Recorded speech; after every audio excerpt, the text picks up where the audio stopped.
And an audacious endeavour that brought a rainforest to Cornwall. The Eden Project celebrates turning 25. That was our Scotland correspondent Lorna Gordon reporting there, and that vote is expected to take place tonight at around 10 o'clock. There'll be full details of what happens on the 10 o'clock news and, of course, here on Breakfast tomorrow. But now, just coming up to 10 to 7, a former clay pit turned botanical paradise, I am, of course, talking about the Eden Project, celebrates its 25th birthday today. Yeah, it's an eco-visitor attraction, and it's welcomed more than 25 million people to its famous biomes in Cornwall over these 25 years. Our climate editor, Justin Roller, is the 25 million and onth, and he's there for us this morning. And are you inside the dome there, Justin? Morning. I'm inside the dome. I've got the privilege to be in the rainforest biome as the dawn chorus sings all around me. Now, take a listen, see if you can hear the dawn chorus now. Can you hear that? The birds that live in this tropical forest biome. And just think for a moment how extraordinary it is to see a huge tropical forest like this growing in a former industrial site in Cornwall. Take a look at the history of this place. For 160 years, they dug clay from this vast pit in South Cornwall, leaving a barren crater, which the Eden Project transformed into one of the country's most famous tourist attractions.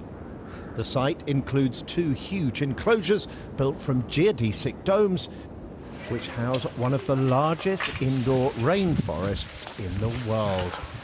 The forest covers 4 acres. More than 1,000 species are reckoned to have been grown on the site.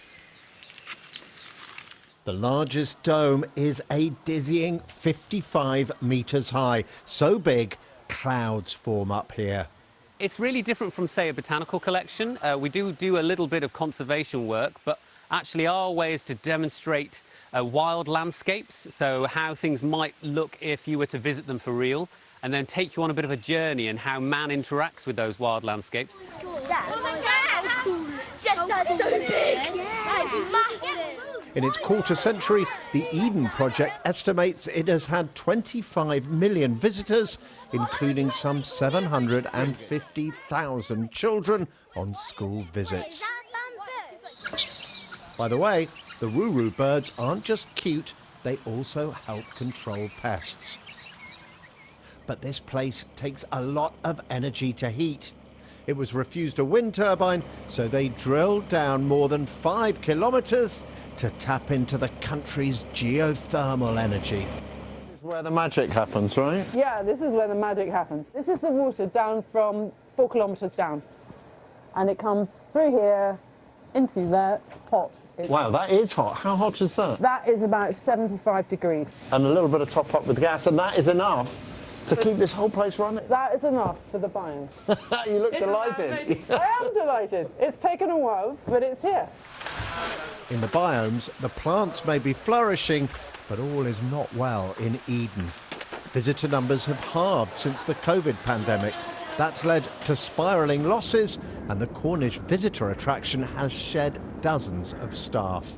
Yeah, we've scaled back. We've still got 370 people here, and we're, I think, 3rd or 4th largest employer in Cornwall. So don't knock it. He believes his project is every bit as inspiring now as it was when it opened. I want every person that comes here to remember they once had a dream of marvellousness, and the youngsters still believe maybe there is marvellousness, to see all this and go, people like me built something like this. I'm going to hold on to my dream, and I'm not going to let the darned dream killers take them away. 3, 2, 1. And over the years, the project has introduced new ways to, enjoy the site.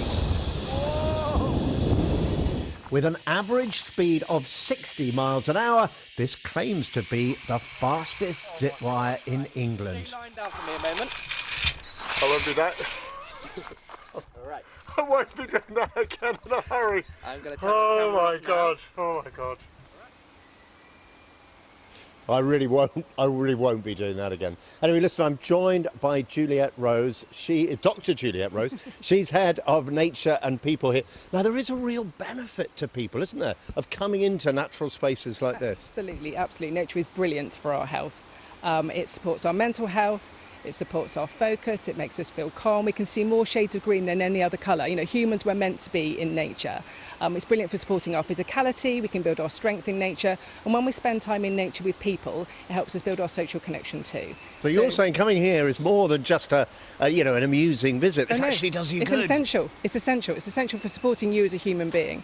And we have a Nature Connections programme that runs on top of the fantastic nature infrastructure that we have here that supports people, specifically people maybe with low-level mental health issues, to recover and support themselves through nature and through connecting. And Dr. Rose, there is scientific backing to some of what you're saying about the benefits of nature, isn't Absolutely, there? more and more and more scientific backing for everything that we do here. Everything that we do, all our programmes are evidence-based. Dr. Rose, thank you very much indeed. And I'm also joined by Andy Jasper, who actually runs this place. Now, Andy, I think you picked a couple of flowers. Now, you're not going to encourage your visitors to do that, I think, but show us what you got. No, absolutely. So look, this is the Impatiens Ray of Hope. It's at the forefront of our conservation work in the Seychelles. And this, I don't know if you recognise this plant. I have no idea what that is. It's very beautiful. Crazy looking flower, but this is actually a nutmeg. And actually it's indicative of all the plants that we have here. Some of them are rare, but most of them are just the ones that we rely on in our everyday life. It's just incredible. So nutmeg, beautiful. Very beautiful. Now, Andy, let me turn you away from the beautiful plants here, and let's talk a little bit about the finances, because the visitor numbers have almost halved, I think, since the pandemic. I mean, that must be a bit of a blow to what is essentially a visitor attraction. Yeah, so the pandemic did have a massive impact on, I think, just about every visitor attraction in the UK, actually. Probably every attraction in the world.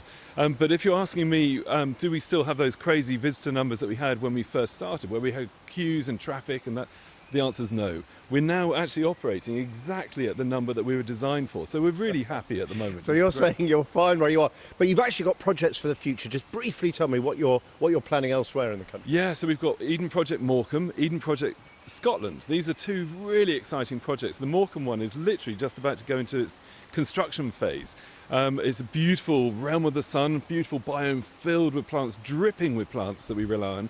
And then this other realm, the realm of the moon.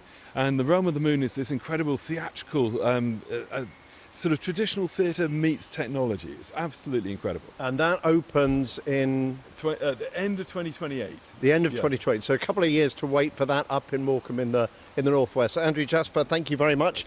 And now to the news, travel and weather, wherever you are.